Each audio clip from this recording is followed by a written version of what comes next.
Hi friends, good morning. இன்றைக்கி வந்து லவனித்தோட snacks பாக்ஸுக்கு கொய்யாப்பழம் தான் வந்து பேக் பண்ணியிருந்தேன். சீட்ஸும் தென் வந்து தோல் எடுத்துகிட்டு வந்து பேக் பண்ணியிருந்தேன். அவன் அதெல்லாம் வந்து சாப்பிட மாட்டான். கொய்யாப்பழம் ப்ளஸ் கடல பருப்பி தான் வந்து ஸ்நாக்ஸ் பாக்ஸுக்கு வச்சுருந்தேன். தென் வந்து லஞ்சுக்கு வந்து பார்த்திங்க அப்படின்னா வெஜிடபிள் புலாவ் குருமா மாதிரி, வெஜிடபிள் பிரியாணி மாதிரி வச்சுட்டு சைட் டிஷ்ட்டு வந்து எக்கோட ஒயிட் மட்டும் வச்சுருந்தேன். ஸோ அவ்வளோதான், அவரோட லஞ்ச் பாக்ஸ் வந்து பேக் பண்ணி அவரை ஸ்கூலுக்கு அனுப்பிச்சிட்டு நெக்ஸ்ட்டு நானும் வந்து சாப்பிட ஆரம்பிச்சிட்டேன். ஸோ சாப்பிட்டு முடிச்சதுக்கப்புறம் நெக்ஸ்ட்டு வந்து வேலை அப்படின்னா வந்துட்டு சின்ன குட்டி பையனோட ட்ரெஸ்ஸஸ் எல்லாம் வந்து வாஷ் பண்ணுறது தான். ஸோ அவருக்கு 5 மந்த்ஸ் ஆனதுனால அவருக்கு யூஸ் பண்ணுற பேண்ட்டம் பாட்டம் வேர்ஸ் எல்லாமே வந்துட்டு டெய்லி வந்து ஹேண்ட் வாஷ் தான் வந்து பண்ணுவேன்.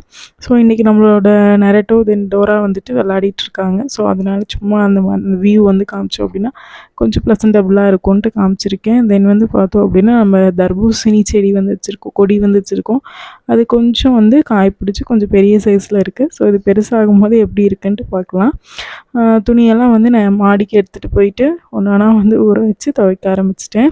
ஸோ நீங்கள் வந்து கிட்ஸ் வச்சுருக்கீங்க அப்படின்னா, நியூ பார்ன் பேபிஸ் வச்சுருக்கீங்க அப்படின்னா டைப்பர்ஸே டெய்லி யூஸ் பண்ணுறீங்களா? இல்லை இந்த மாதிரி அப்போத்தில் இருக்க மாதிரி ஹேண்ட் வாஷ் வந்து ட்ரை பண்ணுறீங்களான்னு வந்து சொல்லுங்கள். ஏன்னா ஒருத்தவங்க நான் டெய்லியும் ட்ரெஸ் வாஷ் பண்ணுறத பார்த்துட்டு இன்னுமா இப்படிலாம் பண்ணுறீங்க, நாங்கள் டெய்லி பேம்பர்ஸ் தான் யூஸ் பண்ணுறோம் அப்படின்னு சொல்கிறாங்க.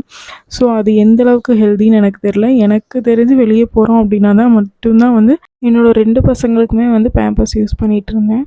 ஸோ ட்ரெஸ்ஸெல்லாம் வந்து வாஷ் பண்ணிவிட்டு அதுக்கப்புறம் வீட்டை வந்துட்டு மாப் போடுறதுக்கு கூட்டி விட்டுட்டு மாப் போட்டு முடிச்சுட்டு அதுக்கு செவ்வாய்க்கிழமை விலாகுன்னு நினைக்கிறேன் இது. அதனால தான் வந்துட்டு வீடு கொஞ்சம் டீப் க்ளீனிங்கெல்லாம் முடிச்சுட்டு அதுக்கப்புறம் தலைக்கு குளிச்சுட்டு வந்து சாமிக்கு பூஜை பண்ண வந்து ஸ்டார்ட் பண்ணியாச்சு. சாமிக்கு பூவெல்லாம் வச்சுட்டு வேலுக்கு கொஞ்சம் அலங்காரம் பண்ணிவிட்டு தீபாராதனை கட்டினேன். அவ்வளோதான், சிம்பிளாக வீட்லேயே சாமி கும்பிட்டாச்சு.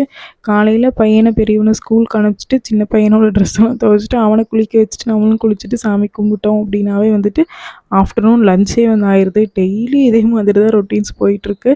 ஸோ எந்த சேஞ்சஸும் இல்லை. ஸோ 2 கிட்ஸ் மேனேஜ் பண்ணுறோம் அப்படின்னாவே வந்து இப்படி தான் போகும் போல். நீங்களும் இப்படி தானா? ஸோ 2 பேபிஸ் வச்சுருக்கீங்க அப்படின்னா 2வது பையன் கை குழந்தையா இருந்தால் இந்த மாதிரி தான் உங்களோட டே டு டேஸ் லைஃப் ஸ்டைலும் போகுதான்னு கமெண்டில் சொல்லுங்கள். நெக்ஸ்ட்டு வந்து சாமி கும்பிட்டு சிவாவித்துக்கு செகண்ட் பேபிக்கு வந்து ராகி ஊற வச்சுருந்தேன் மார்னிங்கே. அதுதான் வந்து ராகி கூழ் ஆஃப்டர்நூன் அவருக்கு லஞ்ச் செஞ்சுருந்தேன். இதோட ரெசிபீஸஸ் வேணாலும் டேக் பண்ணுறேன், செக் பண்ணி பாருங்கள். ஓகேங்களா? பாய்.